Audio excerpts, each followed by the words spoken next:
ส่เปียปานขึ้นซื้อแต่ปางบุหารเป็นตำนานทิ้งแคว้นจำปาหอมกลิ่นกุหลาบภาพ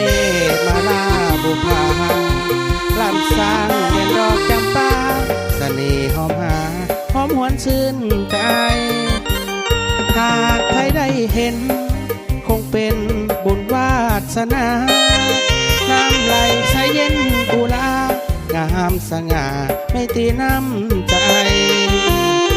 วัดภูกระพรมที่ลมแสนซื่นหรือไทยนครปากเสวันใหม่ดังก้องไก่แดนปู่กรมมาทา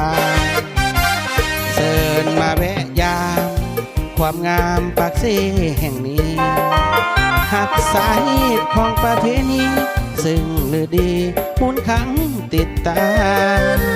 ประวัติศาสตร์ก่อนเก่าเดิมเข้าเก่าขันสืบมาบาดเจียงมาลงนั้นนา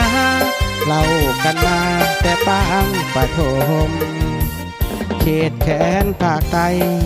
งามหลายเดสีพันดอนพรพระเพ่งลีพีสะอ้อนงามทุกบ่อนธรรมชาติสุขสมใครได้ไปเที่ยวเพียงครั้งเดียวบ่อาจลืมลงส่วนใจใฝ่ฝันพาวงเชิญแวะชมวัดผู้สลาว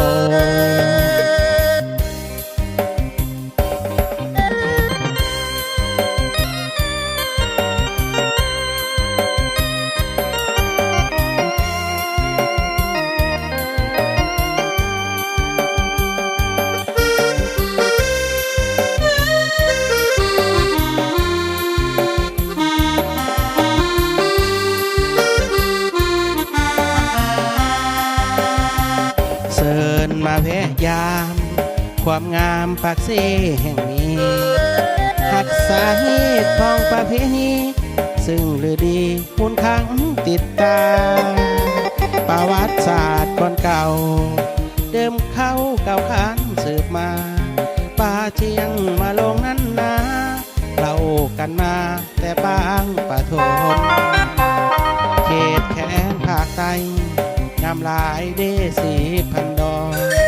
คอนพระเพ่งลีพีสะอ้อนงามสุกบ่อนธรรมชาติสุขสมใครได้มาเที่ยวเพียงครั้งเดียวบ่อาจลืมลงส่วนใจใฝ่ฝันพะวงเชิญแวะชมวัดผู้สลาว